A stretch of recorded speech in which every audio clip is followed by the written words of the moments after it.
Eu comprei bastante. Eu comprei mais de 1 milhão no primeiro semestre só de fundo imobiliário. Bradesco ou Itaú? Bradesco. Itaú. BTG ou XP? BTG. XP. Inter ou Nubank? Inter. Prio ou Petrobras? Prio. Petrobras. Porto Seguro ou BB Seguridade? Porto Seguro. BB Seguridade. Agora, professores, né, no caso. Os dois vão saber responder porque eu vi no canal do Vicente, mas eu sei que o Mira também tem uma carteira pra R$50, montar uma carteira com R$50. Eu vi um vídeo no canal do Vicente, muito legal, que fala boas ações que custam menos de R$4. E aí eu queria saber quais são essas ações, e depois também o Mira, se puder responder ações, assim, próximas a R$4, R$5 aí, pra quem tá começando e tá com pouca grana. Eu posso falar algumas, né? Eu acho que, eu não sei se já passou o preço, mas eu acho que uma das que eu falei foi a... Ó, tem que ter mesmo, eu tô ficando velho, o negócio de memória tá brabo. Mas eu também tô assim. Uma das que eu falei com certeza foi a Mitre, né? A Mitre é uma construtora, tá 3 e pouco, 3,28. E a Mitre é uma empresa que eu acho que é uma das mais baratas do Brasil hoje, né? Uma construtora, uma empresa que tem lucro, tem receita crescente, tem lucro crescente, não tem dívida, paga dividendos. O preço dela caiu tanto que o dividendo dela, hoje ela tem 35% de dividend yield.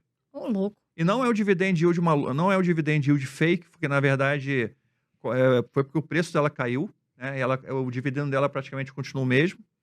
Então é um dividend yield muito alto. Então uma foi essa. A outra, R$3, eu falei 3 e pouco também. Cara, eu acho que uma das que eu falei também foi a Klabin, né? A Klabin 4, na verdade, ela tá nessa faixa de R$4. Foi uma empresa também, é uma empresa que eu gosto muito também, investiu muito em vários projetos, Puma 1, Puma 2, Puma 3. Ela é uma gigante do mercado. E eu acho que por questões aí também de preço, de commodity, preço de celulose, eu acho que ela tá passando por um ciclo mais negativo. Também se endividou muito por causa desses projetos que ela fez. Mas é uma empresa que tem entregue muito crescimento de EBITDA, crescimento de receita. Eu acho que é uma empresa também que ela tomou assim, uma pancada por conta da taxa de juros, né? Quando os juros aumentam, como ela está endividada, o custo da dívida fica muito alto. Então, acaba puxando para baixo o resultado. Acho que eu falo essas duas aí, deixa o Mira falar as outras. Tem uns 4 anos que eu faço a carteira de R$50, né? Eu comecei com carteira de R$50 de ações, porque eu entendo que a Bolsa de Valores é o melhor lugar para o pobre ficar rico. Claro que não vai ser do dia para a noite, mas você tem a oportunidade de se tornar sócio de grandes empreendimentos, de grandes negócios, com muito pouco dinheiro. E quando eu criei a carteira de R$50 de ações, foi para provar isso. Com R$50, você conseguiria criar uma carteira diversificada, baseada principalmente em ações não cíclicas. E aí tem Itaúsa, que está na casa de R$10. Caixa Seguridade, na época, era R$6, R$7, agora está R$16. Mas ainda faz parte porque as outras seguradoras são mais caras. E Itaúsa, Caixa Seguridade,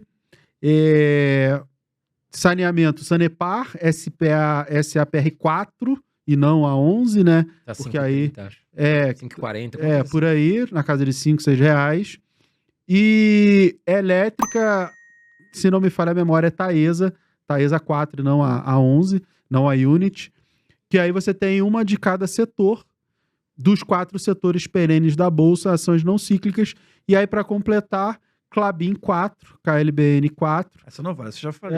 Não, mas essa tá há 4 anos lá na carteira. Já estava lá. Para ter um equilíbrio aí, pensando em dólar, esses ativos, não que sejam os melhores e mais baratos ativos da Bolsa, mas é uma carteira que você investe ao longo de muitos anos, com mais tranquilidade, menos volatilidade, pensando em dividendos e reinvestindo esses dividendos, mas para ser didático, não é que as pessoas ficarão milionárias com essa carteira, embora eu tenha alguns milhões nessa carteira, eu acho que é um caminho muito seguro. Tem muitos seguidores que compram para os filhos, compram para si. Quando eu faço tarde de autógrafos do livro, o pessoal, não, te conheci na carteira de R$50, invisto lá. Aí eu fiz R$50 com fundos imobiliários, $50 com ativo no exterior, R$50 em cripto. E incentiva o investidor, né? lógico. Porque o investidor, o que acontece? Muitas pessoas, elas têm medo da bolsa, porque para elas parece irreal, né, aquele investimento. Mas o que é a bolsa de valores? É nada mais, nada menos que você ser sócia de gigantescas empresas. E tem excelentes empresas no Brasil. E hoje, como os professores disseram, você pode começar com 5, 10 reais. Então, devagar, né? Aquela coisa que a gente fala, pisa na água, né? Depois você aprende a entrar mais fundo, a nadar. Mas está na hora do brasileiro perder esse medo, né? Então, devagarinho, eles vão aprendendo. E isso é bom, ter essa carteira de 50 reais. Porque aí o brasileiro, sim, ele fica, né? Incentiva e ele fala, poxa, eu posso começar. Isso é muito interessante, né, André? Melhorando Com certeza. bastante. E quantas ações o investidor hoje deve ter na carteira? Existe um máximo, um mínimo? O que vocês acham? Aí eu parto da premissa que o importante é fazer bons negócios. Então, eu entendo até que às vezes a pessoa se prender a um limite, às vezes ela fica muito... Ela deixa de pegar uma oportunidade. Eu já vi muito isso. A pessoa tem... eu já tenho 10 ações. Eu falo, cara, mas essa ação tá de graça, vai lá e compra e tal. A pessoa, não, mas eu não posso dar uma 11ª. Vai, tá bom, então não compra. Então, a pessoa perde uma ótima oportunidade, porque nem sempre ações que você espera vão ficar tão baratas em um certo momento. Então, eu acho que o importante para o investidor é ele colecionar bons negócios, né? Então, você ter, lógico, você vai ter 80 ações na carteira, né? Você se perde. Tudo tem um limite, mas eu acredito que a pessoa ter um número exato, 10, 5. Eu acho que essa história de carteira de 5 ações, carteira recomendada de 5 ações, por exemplo, é uma questão que vem muito no mercado financeiro. Aquela carteira recomendada, ou então de 10, né? Onde você tem um giro ali, você toda semana troca. Aí você tem umas bizarrices, que nem carteira mensal de dividendos. Quem foi o infeliz que criou isso, né? Porra. Carteira mensal de Isso é pra dividendos. gerar clique, né? Geralmente Money Times, Infomoney, pra gerar clique, né? Não, mas existe carteiras que Tem ficam propaganda inclusa ali. Existe carteiras que ficam rodando, ficam mudando o ativo, né? Tem carteira semanal de dividendos. Aí toda semana troca 3, bota 3. Troca 3, bota 2. Falei, cara, isso não existe, isso é loucura. Então, essa limitação de ações, eu acho que de 5, por exemplo, acho que existe muito por conta do mercado financeiro. A limitação de 10, eu acho que vem muito da literatura americana, que tem vários livros que os caras, para colocar um número, né, tem aquela teoria da diversificação que bota entre 10 e 12, você já reduz o risco da carteira, né? O risco sistêmico sempre existe. Então, acho que vem muito dessa literatura entre 10 e 12. Então, seria também um número aí bom para você já ter a diversificação mínima. Mas, a partir daí, a pessoa pode ter 15. Eu devo ter umas 50 ações na minha carteira. Só ações, não misturando outros ativos. Só ações. Eu tenho ações brasileiras, ações americanas. Tá. Então, devo ter umas 40 ou 35 no Brasil. Lá fora, devo ter umas 15. Então, assim, para mim está ótimo, porque tem ações que eu comprei em certo momento, não comprei mais. A Taesa, eu comprei lá 18, 23, 20 e pouco. Quando ela chegou em 40, eu parei de comprar. Quando ela passou de 30, eu parei de comprar. E até hoje eu não comprei mais Não Taesa. precisou vender também, tá lá. Não precisei vender, tá lá, entendeu? Boa pagadora de dividendos, bom histórico. Entendeu? Então, assim, tem ações que eu compro, mas eu paro de comprar num certo momento. Eu compro outra. Eu não sou obrigado a comprar a Taesa. Porque quando a pessoa fala que você gosta de, tenho 10 ações, eu vou ter que comprar a Taesa, porque eu vou comprar mais o quê? É a única elétrica na minha carteira? Ainda tem aquela ideia maluca, né? Você tem que ter são 10 ações e cada ação é de um setor. Então, se o meu setor elétrico é só Taesa, eu tenho que comprar a Taesa a qualquer custo. Né? Ou vender Taesa e comprar outra. Ou vender Taesa e comprar outra elétrica, que eu também não quero. Então, eu posso ter 2 elétricas na carteira, posso ter 3 elétricas, entendeu? Então, a minha visão é essa. Existe um número mínimo para você ter uma diversificação mínima, mas o número máximo ali são as oportunidades que o mercado vão te colocar. Inclusive, a oportunidade de vender. Uma ação que ficou muito cara, você vai lá e vende, não precisa ficar com ela na carteira. Sim. Né? Desculpa, Mira, foi muito. Não, tecnicamente é fácil de responder essa pergunta, o Vicente até falou sobre isso. Tem o estudo de Markowitz, ele ganhou um prêmio Nobel por conta disso, pela fronteira eficiente, a eficiência da carteira, a melhor distribuição que você pode ter numa carteira para gerar maior eficiência. A gente está pensando em volatilidade e diversificação no quesito sistêmico e não sistêmico. Tem um risco que é tipo o risco Bin Laden, o risco de Torres Gêmeas, o risco da pandemia, esse é sistêmico, tudo cai. E tem o risco não sistêmico, que é o risco específico. E esse risco, ele é minimizado pela diversificação. Se você tem um ativo, seu risco é 100%. Se você tem 2, seu risco é 50%, ele vai diluindo.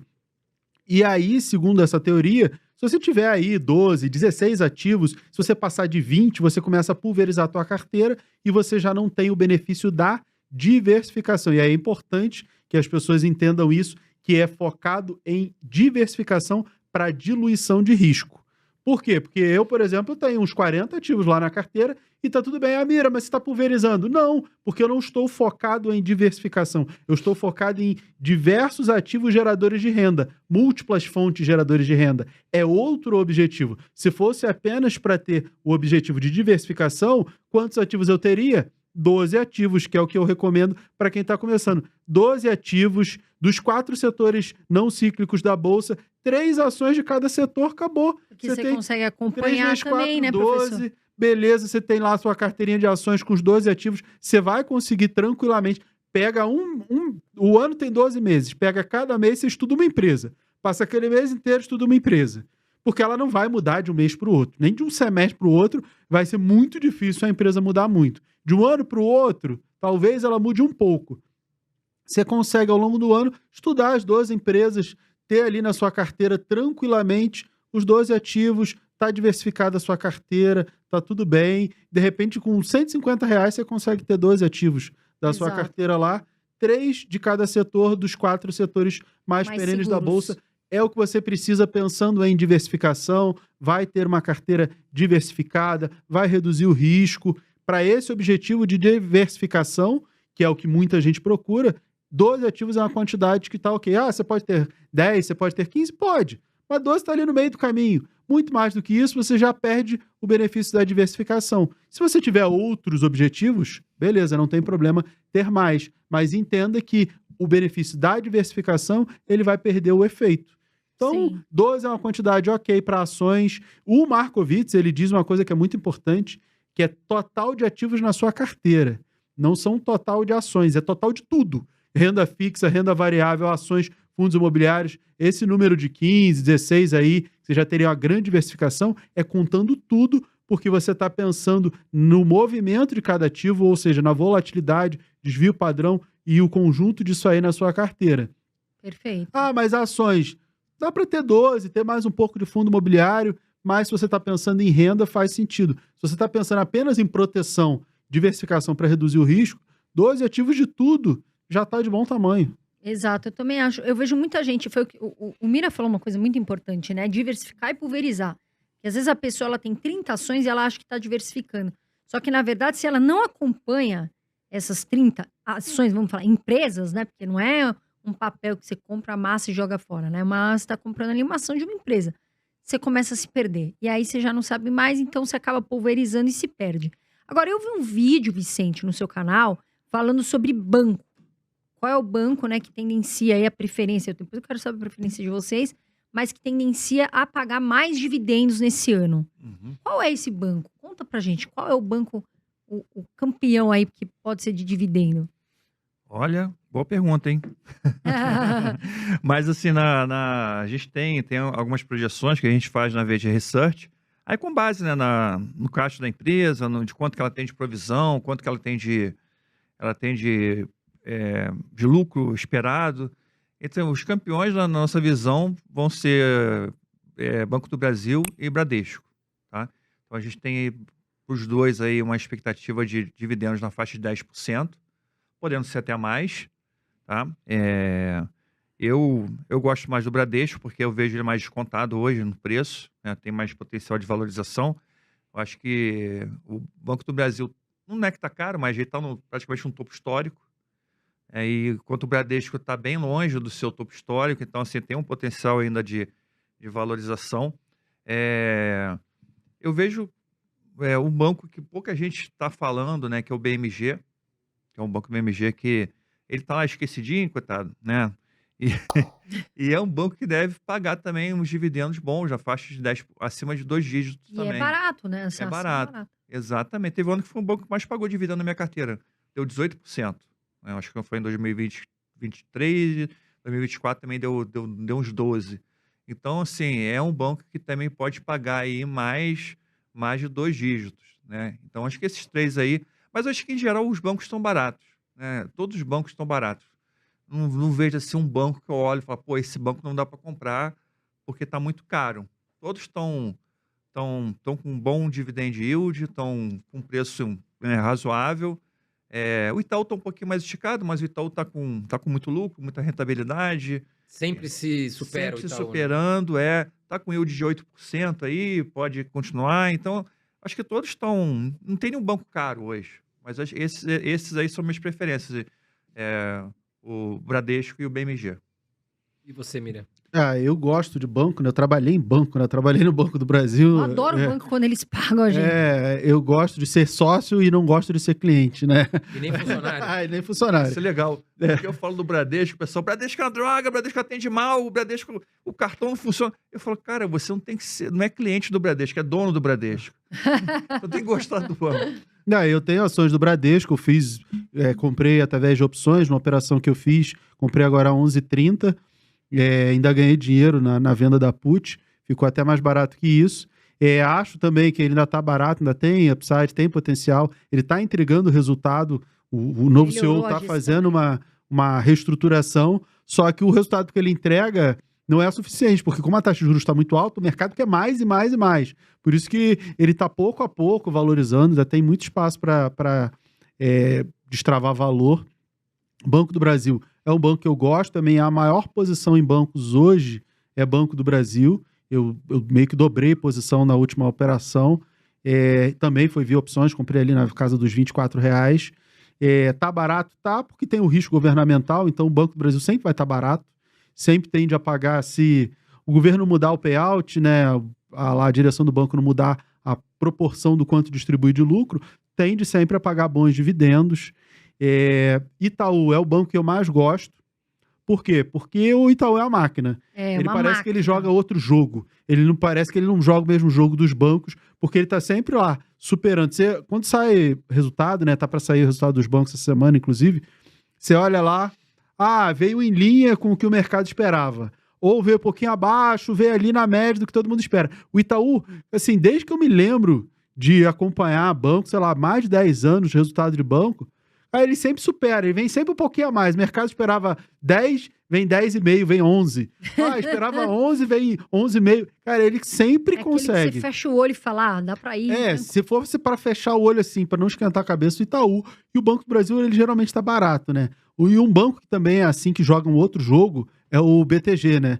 A BPAC, você olha lá, tá sempre entregando muito resultado, mas ela é uma ação de crescimento e não é uma ação de dividendos, é um banco mais voltado para crescimento. O Vicente falou do BMG, geralmente quando eu trabalho com os meus alunos fórmulas de valuation, planilha para buscar os ativos mais baratos na bolsa, eu crio planilhas com métricas de valuation, indicadores, geralmente o BMG é um dos bancos que aparece lá mais barato por N fatores de valuation, geralmente é uma oportunidade. Eu sou analista gráfico também, então eu gosto de jogar no gráfico e sempre que tem uma oportunidade lá, o BMG, eu já recomendei inclusive o BMG algumas vezes para os alunos por conta disso.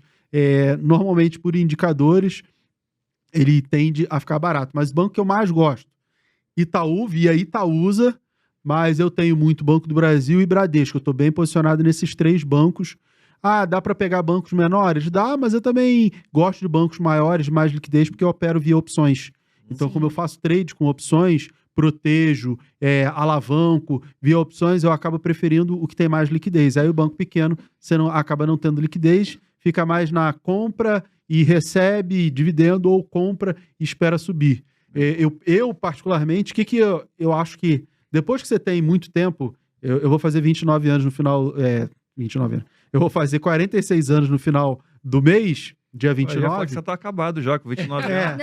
Eu faço aniversário agora. Eu faço aniversário dia 29. Quando você falou 29 anos, eu já estranho. Tá acabado. Eu vou fazer 46 anos dia 29 e eu vou completar 29 anos investindo.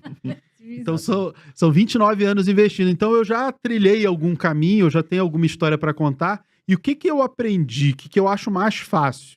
Operar ativos não cíclicos, Por exemplo, eu vou pegar o banco que mais vai valorizar. Não, eu prefiro aquele que vai me pagar de forma consistente e eu turbino o resultado desse ativo via opções, ou quando eu vejo no gráfico que o ativo vai cair, eu posso vender e recomprar. Na minha carteira eu não faço muito isso, porque como eu tenho uma posição grande, não adianta vender, porque eu vou ficar acima dos 20 mil reais de isenção de imposto de renda, eu vou pagar imposto de renda. Então eu procuro fazer esses movimentos via opções. Compro put, vendo call e rentabilizo a carteira. Aí eu pego aquele ativo que tá lá, calmo, tranquilo. Não vai valorizar tanto, não vai pagar um dividendo estratosférico. Tá bom, deixa lá, aquele que quase que não se mexe, aquele do meme que tá lá com um graveto. Vai, se mexe, se mexe. Deixa lá ele mais constante e eu dobro o resultado dele via opções. Eu acho mais fácil, mas assim, eu já tenho um conhecimento para isso. Vicente também gosta de fazer isso. Adoro. Né?